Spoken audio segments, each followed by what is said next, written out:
오늘 치유 기도에 대한 말씀을 여러분들과 함께 나누려고 합니다. 오늘은 제가 책을 가지고 이렇게 설교를 하게 될 겁니다. 몇 가지 소제목들을 여러분들이 좀 기억했으면 좋을 것 같아요. 첫 번째 소제목, 어떤 고난이든 정답은 기도다. 자, 같이 한번 읽어볼까요? 시작. 어떤 고난이든 정답은 기도다. 사람들은 공부하는 거 참 싫어합니다. 배우는 거 싫어합니다. 제가 그런 성격이기도 합니다. 어떤 기계를 사든 매뉴얼을 잘 보지 않는 그런 사람입니다.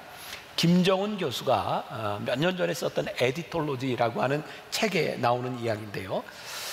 부모들이 이렇게 아이들을 키우면서 제일 어려워하는 것 중에 하나가 아이들이 이 컴퓨터 게임에 자꾸 중독되는 일들입니다. 아무리 하지 마라 그래도 말을 듣지 않습니다. 그 책에 보면 이런 이야기가 나와요. 아이들이 컴퓨터 게임에서부터, 중독에서부터 해방되는 제일 좋은 방법은 학교에서 게임을 가르치는 거다. 학교에서 가르치면 애들 안 한답니다. 아마 배우는 거 싫어한다는 이야기죠. 이게 학교라고 하는 말이 스쿨이라고 하는 영어의 단어는 그리스어의 스콜레라고 하는 데서 유래를 하고 있는데, 이 말은 우리의 교양을 더하다, 우리들의 삶을 풍성하게 하다, 그런 의미를 가지고 있습니다. 사실 학교 배운다고 하는 것은 굉장히 중요한 일인데 그걸 우리들이 싫어하는 거죠. 저는 기도에 대해서도 그렇게 적용해 볼 수 있다고 생각하는데, 우리들이 기도할 수 있습니다. 아무 때나 어디서나 기도할 수 있습니다. 그러나 우리가 기도에 대한 공부를 하고 나면, 기도에 대해서 배우고 나면 우리들이 훨씬 더 풍성한 기도를 할 수 있으리라고 생각해요. 그리고 이번에 우리들이 2주 동안 함께하는 이 기도의 시간들이 우리들에게 그런 유익을 가져다 줄 수 있다고 생각합니다. 자, 오늘 우리가 읽은 야고보서 말씀, 야고보서 5장 13절부터 16절까지 말씀을 어떤 사람은 그렇게 표현을 했더라고요. 기도의 매뉴얼이다. 이 말씀은 여러분들이 많이 들어보셨고 여러분들이 기도하는데 한번 읽어보고 적용하면 좋은 말씀이에요. 야고보서 전체는 108구절로 되어 있는데요, 그 중에 60구절이 명령형으로 되어 있답니다. 야고보서는 우리들의 삶의 실천적인 부분을 이렇게 하라 구체적으로 이야기해주고 있습니다. 그래서 여러분들이 야고보서를 보면 여러분들이 신앙생활에 굉장히 도움이 되는 부분이기도 해요. 오늘 이 야고보서 말씀의 기도 매뉴얼에 보면 고난당하는 자가 있느냐, 고난당하는 자는 뭐 하라고요? 기도하라, 이렇게 이야기를 하고 있어요. 우리 그리스도인들에게 우리들의 삶의 고난은 2가지 이유가 있는 것 같아요. 하나는 우리들의 죄로 인해서 당하는 고난이에요. 그러니까 여러분들, 혹시 우리가 지금 고난을 당하고 있다면 혹시 내가 뭔가 잘못한 것 아닌가 돌아볼 필요가 있어요. 또 하나의 고난의 이유가 있다고 하면 선을 행하다 우리가 당하는 고난이 있어요. 자, 우리가 이거 받아들이기 참 힘든 일인데, 우리가 죄를 지어도 우리들이 선을 행해도 우리는 고난을 당해요. 이 고난이라고 하는 놈은 우리들의 삶에서 비껴갈 수 있는 것이 아니에요. 고난은 늘 우리들 가운데 있어요. 그런데 성경은 오늘 우리들에게 너희들이 고난을 당할 때 기도해라, 그리고 그것이 죄로 인한 것인지 선을 행함인지, 만일 우리들이 죄로 인하여 고난을 당하고 있을 때 우리들이 기도하면 굉장히 큰 유익이 있는데, 그것이 뭐냐면 우리로 하여금 회개로 인도한다는 거죠. 그러니까 우리들이 고난 가운데 우리들의 죄를 발견하게 될 때 우리들이 회개 기도를 하면 어떤 유익이 있어요? 하나님이 우리의 죄를 사하시는 거죠. 죄가 사함으로 인하여 우리들에게 나타날 수 있는 또 많은 현상들이 있어요. 지금 많이 어려운 때를 지나가고 있으니까 제가 종종 지나가다 보면 교인들 가운데 저에게 기도를 부탁하는 분이 있어요. 목사님, 저를 위해 기도해 주세요. 이런 기도 제목이 있습니다. 여러분들도 신앙생활을 하다 보면 주변에서 그렇게 기도 요청하는 분들이 있죠. 여러분들이 그런 요청을 받을 때 여러분들은 어떤 반응을 하세요? 둘 중에 하나일 것 같아요. 어떤 분은 참 어려운 때를 지나가고 있군요, 제가 중보하겠습니다, 이런 분이 있는가 하면, 아니 나도 힘든데 왜 자기 기도까지 나한테 부탁해, 지 기도는 지가 하지, 이러는 분도 있을 거예요. 그렇죠. 그럴 것 같아요. 왜냐하면 모든 사람이 동일하지 않거든요. 중보 기도의 은사와 긍휼의 마음을 가진 사람은요, 남이 기도 부탁을 할 때 그게 가슴에 와 닿아요. 기도해야지. 그런데 그런 특별한 중보 기도가 없는 사람들은 그 기도가, 누구의 기도 부탁이 부담이 되기도 합니다. 그러니까 저는 목회적인 차원에서 누군가 기도 부탁을 할 때, 저는 생각할 때 제가 이렇게 중보 기도의 은사가 있는 사람은 아닌 것 같아요. 중보 기도는 또 중보 기도에 은사가 있는 분들이 있죠. 근데 저는 그런 얘기를 들으면 목회적으로 이런 생각이 들어요. 그분들의 기도 제목을 들으면서 하나님께서 저분들의 기도 제목을 통해서 어떤 역사를, 어떤 계획을 가지고 계시는가. 저는 누군가 기도해야 되겠고 기도 제목이 있다는 이야기를 들을 때 하나님께서 그들의 삶을 향한, 그들의 삶에 대한 하나님의 계획이 있구나라는 생각을 하게 됩니다. 근데 이것은 제 생각이 아니라 우리들의 삶에 분명히 옳은 정답이라고 생각해요. 고난의 때에는 어떤 때이든 기도가 답이기 때문이에요. 이 책에 제가 썼던 그런 이야기입니다. 캐먼스 윌슨이라고 하는 사람의 이야기입니다. 이 책이 상당히 많이 팔렸던데 샀다고 다 보지는 않았죠? 네, 제가 쓴 이야기를 좀 해드릴게요. 이 캐먼스 윌슨이라고 하는 사람은 미국의 유명한 호텔 체인인 홀리데이 인이라고 하는 호텔을 만든 사람이야. 이 사람이 하루는 회사에서 해고를 당합니다. 그 기분이 어떨까요? 내가 뭘 잘못했을까? 분노가 생겼을지도 모르고 화가 났을 겁니다. 그러니까 아무것도 할 수 없는 그런 가운데서 그 아내가 신앙인이었는데 남편에게 이렇게 이야기를 하죠. 이 어려운 상황 가운데서 진지하게 하나님께 기도해 보세요. 그리고 이 사람은 하나님께 진지하게 기도하기 시작했고 그의 인생에서 새로운 사업을 시작합니다. 그러니까 집을 이제 담보로 맡기고 사업을 시작했고, 사업을 하면서 여기저기 이제 출장을 다니게 되었는데, 출장을 다니면서 이분에게 거룩한 불만족이 생긴 거예요. 싼 호텔에 들어가면 지저분하고 불편하고, 비싼 호텔에 들어가면 돈이 많이 들고, 그래서 이 사람의 마음속에 조금 싸면서 깨끗하고 편안한 호텔을 만들 수는 없을까. 그래서 이 사람이 홀리데이인이라고 하는 체인을 만들게 되죠. 거룩한 불만족, 때때로 우리들의 길이 막힐 때에 또 다른 길을 열어주시는 일이죠.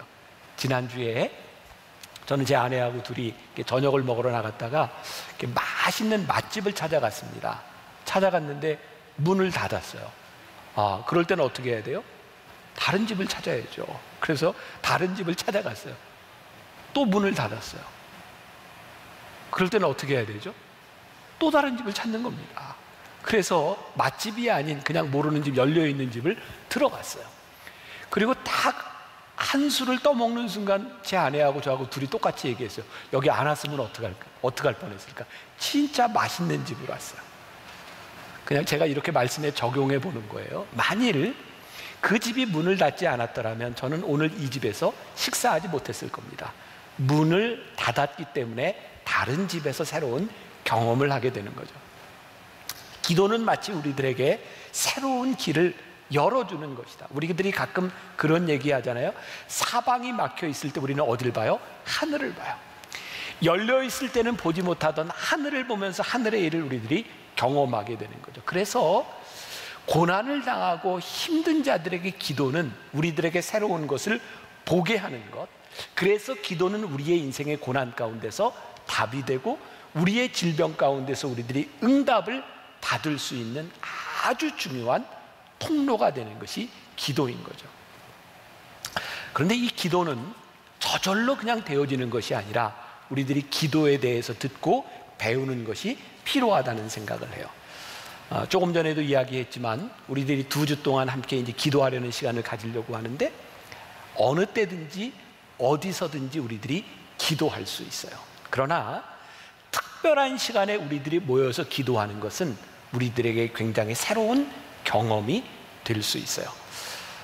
제가 여러분들의 영적 리더라고 생각하세요? 안 하세요? 한 사람만 대답을 하셨네. 네, 어떻게? 저 담임 목사인데. 네, 제가 담임 목사로 여기에 서 있는 것은 제가 여러분들을 영적으로 인도해야 될 책임이 있는 사람이죠. 하나님께서 이때를 지나가면서 저에게 왜 만나교회 성도들과 함께 2주 동안 기도하라고 하는 마음을 주셨는가? 그것은 분명히 하나님께서 저로 하여금 여러분들을 영적인 단계로 이끌어 가도록 하시는 인도하심이 있다고 생각해요. 그리고 이 시기가 우리들이 지금까지 살아보지 못했던 아마 6.25를 경험한 그 이후 세대들에게 어쩌면 가장 어려운 시간이 될 수 있는, IMF 때보다도 훨씬 더 어렵다고 하는 이 시기를 지나가고 있는 우리들에게 기도의 마음을 주셔서 모이게 하신 것은 우리들에게 특별한 배움과 나눔의 시간이 될 수 있다고 생각하는 거죠. 오늘 본문 말씀 가운데 야고보서 5장 13절 말씀 다시 한번 봅니다. 너희 중에 고난당하는 자가 있느냐? 그는 뭐예요? 기도할 것이요. 즐거워하는 자가 있느냐? 그는 찬송할 것이요. 이 말씀을 보다가 저에게 제가 이거 동그라미 2개를 쳐놨는데, 기도한다는 것과 찬송한다는 것이 다른 단어가 아니라 저에게는 동의어라는 생각이 들었어요. 고난을 당하는 자는 기도로 기도하고요, 즐거울 때는 우리들이 찬송으로 기도해요. 말이 되나요? 저는 기도도 찬송도 우리들이 하나님 앞에 우리들이 반응할 수 있는 굉장히 좋은 기도라고 생각하거든요. 그런데 이 찬양은 그냥 나오는 건 아닌 것 같아요. 자, 제 주변에 있는 사람들, 우리 이제 부목사님들이 가끔 저한테 그런 이야기를 목사님 또 찬양하네요. 저는 이렇게 습관적으로 찬양을 많이 하는데 굉장히 즐거울 때 찬양이 나오고요, 굉장히 힘들 때 찬양이 나와요. 힘들 때 찬양이 나오고 즐거울 때 찬양이 나오는데 저에게는 두 가지가 힘들고 어려울 때도 기쁠 때도 상황이 늘 동일해요. 저에겐 기대감이 있어요. 사도 바울이 이방인들을 위해 선교하고자 하는 열정을 가지고 저기 아시아로 가려고 했는데 성령이 막았어요, 열어줬어요? 막으셨어요. 몇 번이나 가려고 했지만 막으셔서 사도 바울이 결국 어디로 가죠? 마게도니아인이 손짓하는 것을 바라보고 유럽으로 향하게 됩니다. 그 유럽의 첫 관문이 어디요? 빌립보예요. 지금 사도 바울이 갇혀있는 이 감옥이 어디냐면 빌립보 감옥인 거예요. 사도 바울이 빌립보에 가서 복음을 전하고 기적도 일으켰는데 사도 바울이 어디에 갇혔어요? 감옥에 갇혔어요. 근데 여기 사도 바울과 실라가 감옥에 갇혀서 지금 기도하면서 뭘 하고 있다고요? 찬송을 하고 있는 거예요. 사도 바울은 왜 감옥에 갇혀서 기도하고 찬송을 하고 있을까요? 이걸 우리들이 좀 생각해 볼 필요가 있어요. 사도 바울은 지금 감옥에서 절망을 느끼고 있는 게 아니에요. 사도 바울이 찬양하고 있다고 하는 것은 어쩌면 그의 삶에 대한 기대감과 여기에 감사가 있는 거예요. 이유가 뭔가? 사도 바울이 그렇게 아시아로 가려고 하는데 계속 성령이 막으시고 빌립보로 인도하셔서 감옥에 들어와 있는데 사도 바울의 마음 가운데 어떤 생각이 드는 거예요? 내가 재수 없이 감옥에 갇힌 게 아닌 거예요. 하나님이 나를 인도하셔서 여기까지 오게 하셨고 지금 내가 감옥이라고 하는 이 고난 가운데 처하게 하신 데 이유가 있어요, 없어요? 이유가 있는 거예요. 하나님이 날 여기에 있게 하신 거예요. 그래서 바울과 실라가 찬송하고 기도하죠. 그런데 어떤 일이 일어났어요? 옥토가 흔들리고 옥의 문이 열리고 그들을 메었던 쇠사슬이 끊어졌어요. 만일 사도 바울이 이 옥에 갇힌 것이 저주라고 생각하고 이 옥에서 벗어나기 위해서 기도하고 찬송했다면 옥 문이 열리고 쇠사슬이 풀어졌을 때 어떻게 해야 돼요? 도망가야 돼요. 제 말이 맞죠? 근데 사도 바울이 거기서 도망가지 않았다고요. 옥의 문이 열리고 쇠사슬이 끊어졌는데 거기에서 도망간 것이 아니라 그것에 떨고 있는 죄수에게 복음을 전하고 있어요.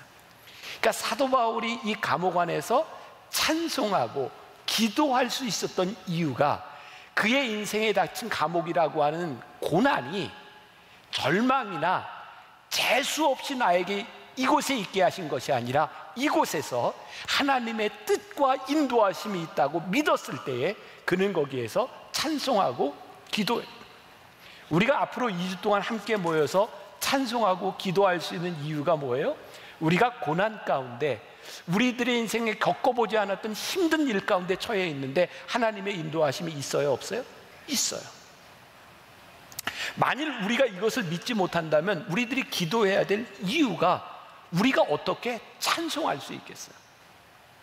코로나19 많이 힘들죠.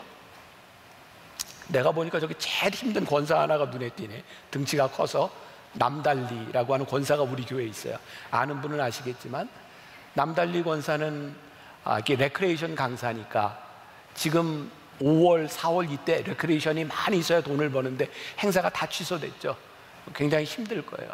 우리들이 느끼는 것보다 더 힘들 거예요. 근데 내가 한 가지 믿는 게 있어요. 우리의 인생이 힘든 것으로 끝나지 않는다. 때때로 하나님께서 우리들에게 이 시간들을 통해서 우리들에게 기도하게 하시는 이유가 분명히 있을 거라고요. 여러분들만 힘든 게 아니라 저도 힘들겠죠. 여러분들이 느끼는 거하고 정도가 다를 거예요. 전 코로나가 2주면 끝날 줄 알았거든요.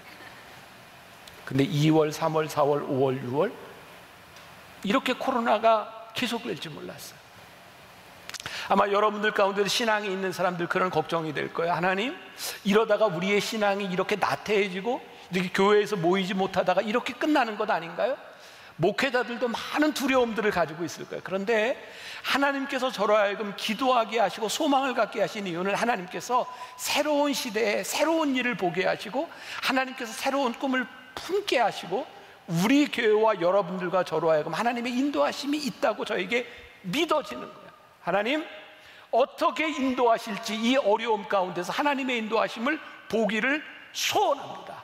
이것이 저 하나의 기도로 끝나는 것이 아니라 우리의 기도가 되기 시작할 때 이 2주 동안 우리들이 기도하면서 하나님께서 우리들에게 보여주실 놀라운 꿈을 보게 될 거예요. 그러니까 바울과 실라가 감옥에서 기도할 때 옥의 문이 열리고 쇠사슬이 끊어졌을 때 거기에서 벗어나는 소원이 아니라 하나님 이 가운데서 역사하시는 하나님의 손길이 무엇인지를 보게 하실 거예요.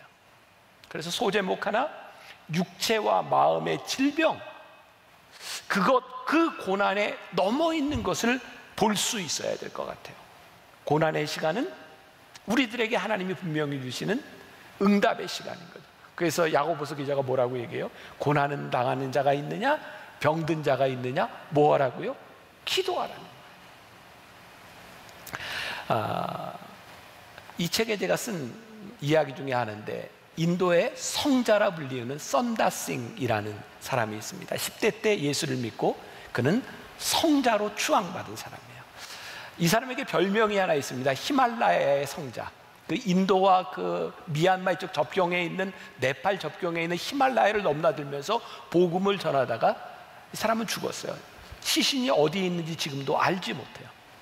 유명한 성자로 추앙을 받는 썬다싱이 영국에 갔을 때 사람들이 이런 질문을 합니다. 당신은 왜 힌두교에서 기독교로 개종을 했습니까? 기독교와 힌두교의 차이가 뭐라고 생각합니까? 그때 썬다싱은 이렇게 얘기합니다. 부활하신 예수가 살아있는 것, 그래서 나는 기독교인이 되었고 예수를 믿습니다.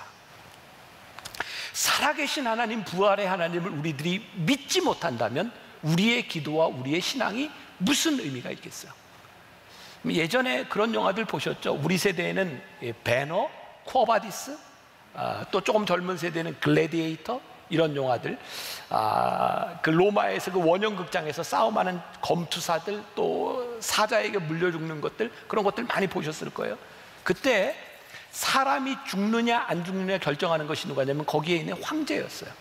이렇게 엄지손가락을 올리면 살리는 겁니다. 이렇게 하면 죽는 겁니다. 사람들은 황제의 엄지손가락을 보면서 떨고 소망을 가집니다. 그런데요, 그 검투사들 속에서 그 원형극장에서 황제의 손가락에 좌우되지 않는 사람들이 있어서 그게 누구? 그리스도인들이었어요.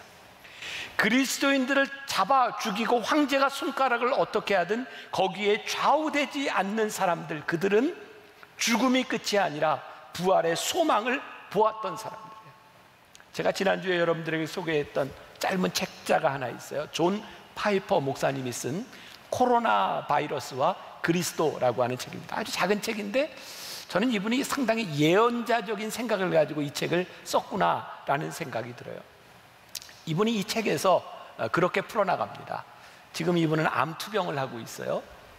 뭐 코로나에 걸려서 죽을지 아니면 암으로 죽을지 그런 상황 가운데도 이 책을 쓰고 있는 거예요. 이분은 보통 사람들이 이렇게 인사를 할 때 미국 사람들이 처음 인사할 때 이렇게 해야 돼. How are you? 대답해도 How are you? Fine, I'm fine. Fine, thank you. 뭐 이렇게 하죠. 저도 그 정도 알아요. I'm fine. 뭐 이렇게 해요. 네. 그게 무슨 말이에요? 좋습니다. 이분은 누군가 물어보면 좋습니다. 이렇게 대답을 했다는 거예요. 어느 날 이분이 병원에서 검사를 받고 나오는데 누군가 이렇게 물은 거예요. 어떠십니까? How are you? 그랬더니 I'm fine.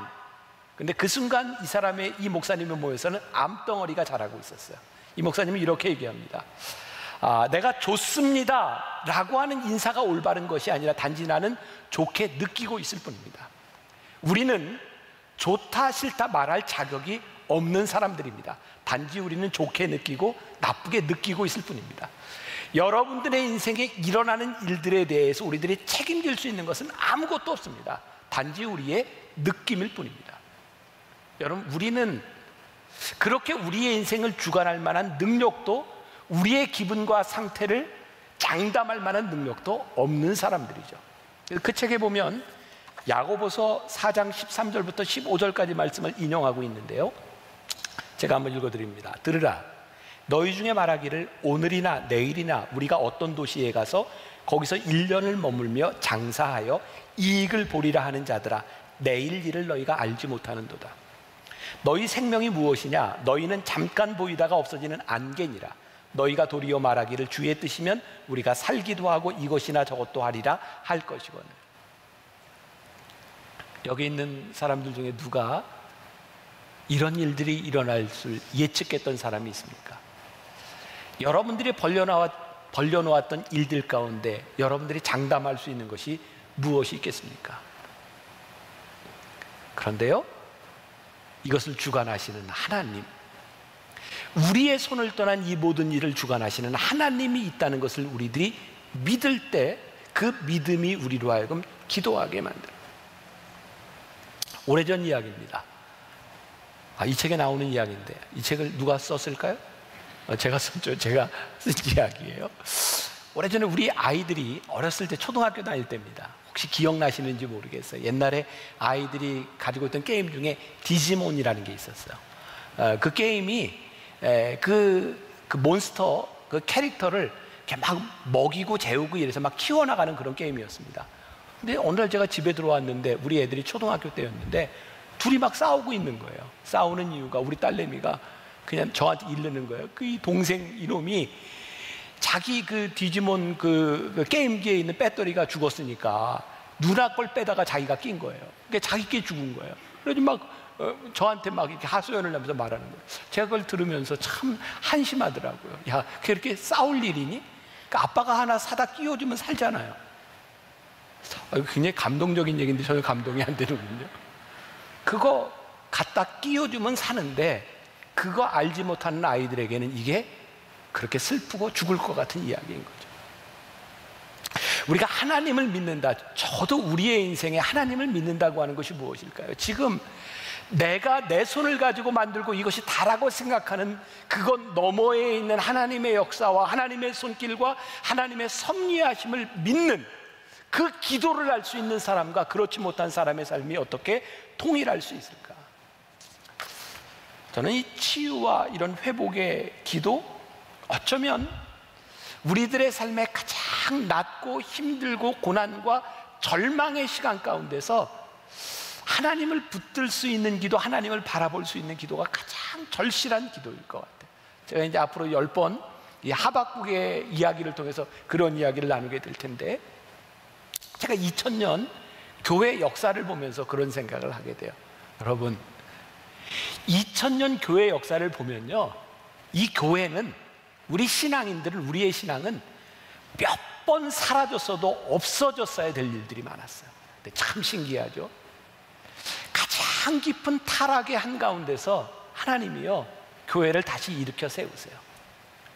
개혁과 혁명은 그냥 일어나는 것이 아니라 가장 힘들고 낮은 곳에서 새롭게 일어나는 것이 개혁이고 혁명이더라고요. 저는 그래서 그런 소망을 가집니다. 하나님, 한국 교회, 우리의 신앙, 어쩌면 더 바닥을 치고 더 내려가 봐야 하나님의 역사하심을 경험할 수 있지 않겠습니까? 어쩌면 우리는 가장 깊은 죽음의 나라 가운데서, 절망의 나라 가운데서 우리의 기도가 능력 있는 기도를 우리들이 경험할 수 있어요. 그래서 여러분들 기도의 자리로 초대하려고 하는 거예요.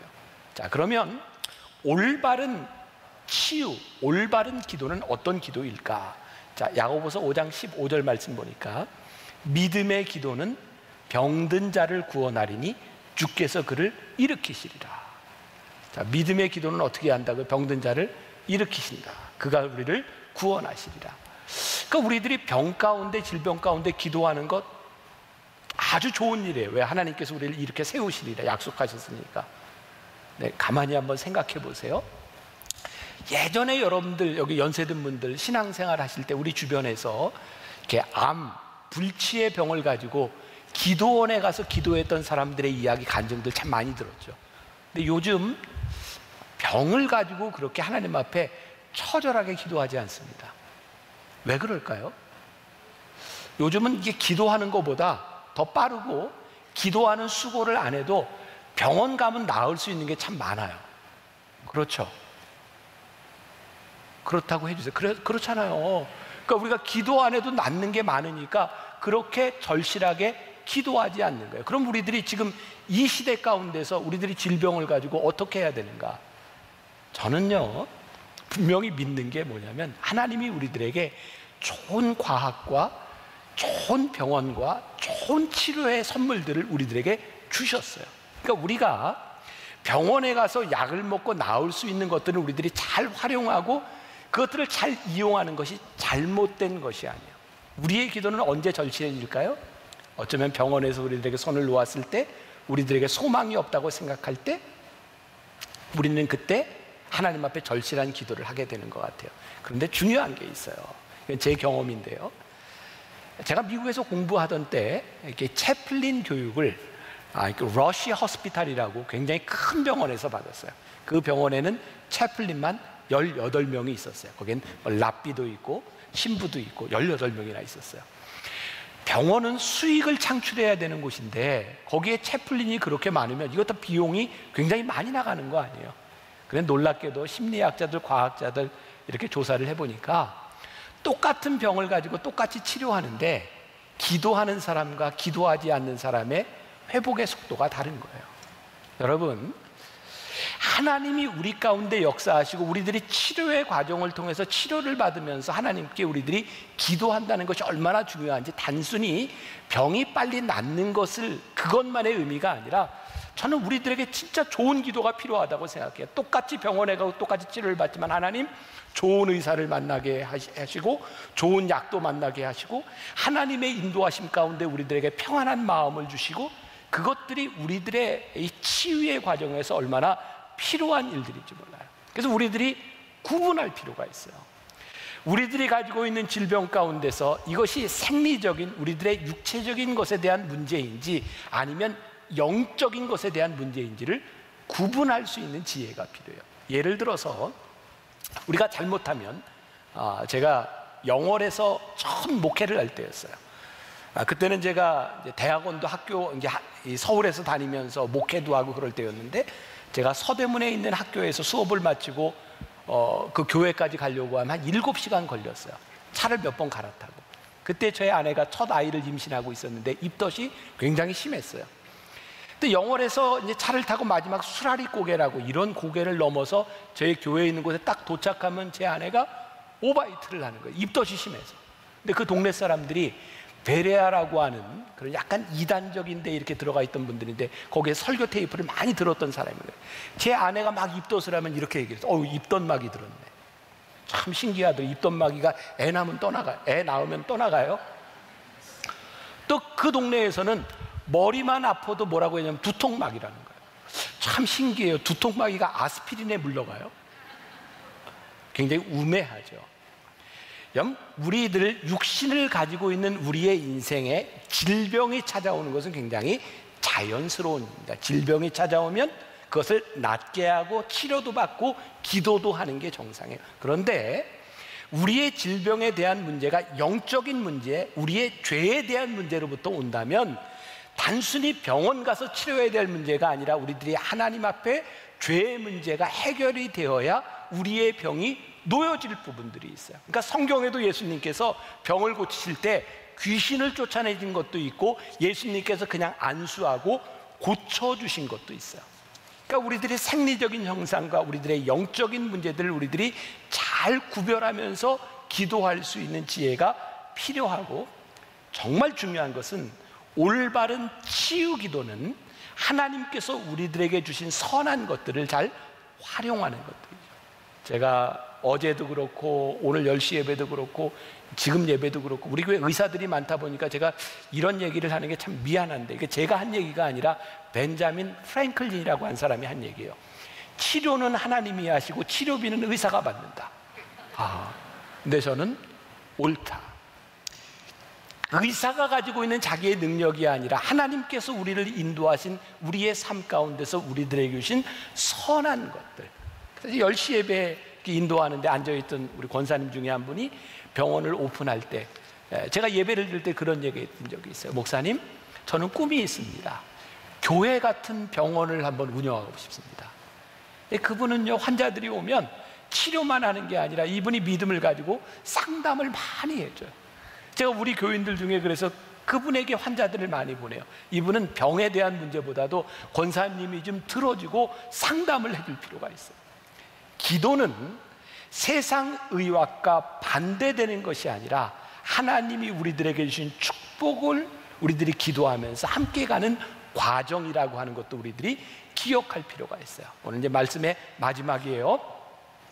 치료의 과정을 통해서, 치유의 과정을 통해서 하나님이 우리들에게 주시는 가장 큰 유익이 있는데, 이 과정을 통해서 우리들이 하나님과 동행하며 우리들의 삶을 교정하게 되는 거예요. 언젠가 제가 신문에서 보았던 내용인데, 저기 샘물 호스피스 그 원목으로 있는 원주희 목사님이 인터뷰에서 이런 얘기를 했어요. 제가 좀 읽어드릴게요.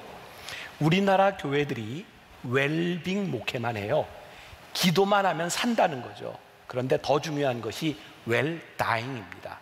우리 중 영원히 살 사람은 아무도 없습니다. 살다 죽을 텐데 잘 죽는 것을 가르쳐야 합니다. 여러분 한번 생각해 보세요.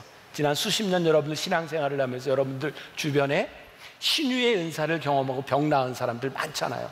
그 사람들 중에 죽은 사람 많죠? 병이 나음을 받아도 영원히 살지 않습니다.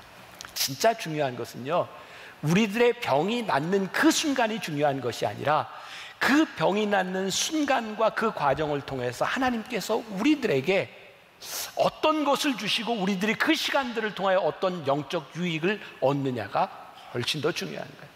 그래서 빌립보서에서 사도 바울은 이렇게 얘기해요. 죽는 것도 유익합니다. 죽는 것도 유익합니다. 이게 얼마나 중요한 일인지 몰라요. 기도에서 병이 낫는 것도 참 중요한데 이 과정을 통하여 하나님과 동행하는 것. 제가 지난주에 갑자기 돌아가시게 된 우리 교회 원로 장로님 이야기를 잠깐 한 적이 있어요. 제가 토요일 날 예배를 드리는데 그 장로님 가족들이 저 뒤에서 예배를 드리는데 예배 시간 내내 이렇게 눈물을 훔치고 있더라고요. 교인이 많지 않으니까 그 모습이 이렇게 보여요.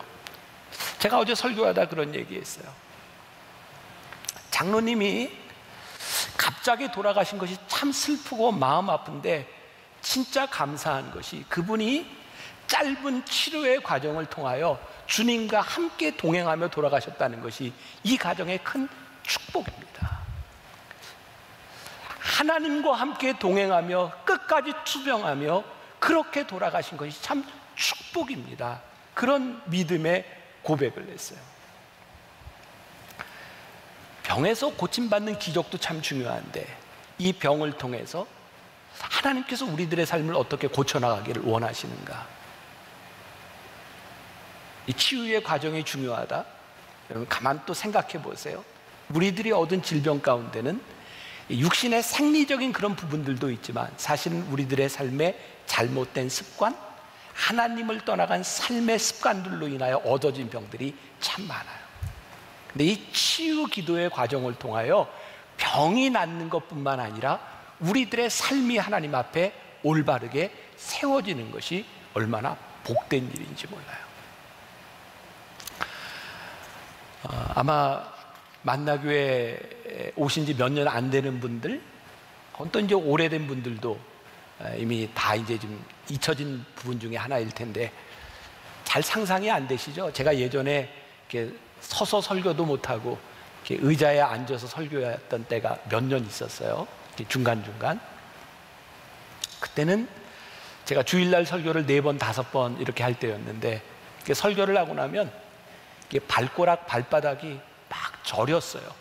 왜냐하면 너무 어지러워서 서 있는 게 힘들으니까 발에 힘을 주고 서 있다가 절인 상태에서 설교 마치면 제 사무실에 가서 30분 누워 있다가 또 와서 여기서 설교하고 또 누워 있고, 그렇게 한 2년 반 동안은 계속해서 그런 시간들을 가졌어요.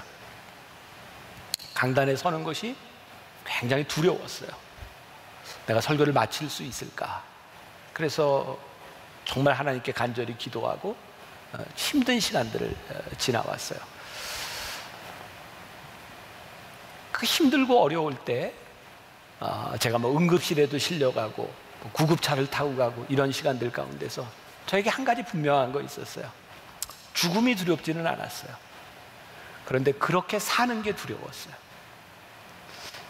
어떻게 이해가 되실지 모르겠어요. 죽는 게 두려운 게 아니라 그렇게 아프게 살아야 되는 시간들이 두려웠어요.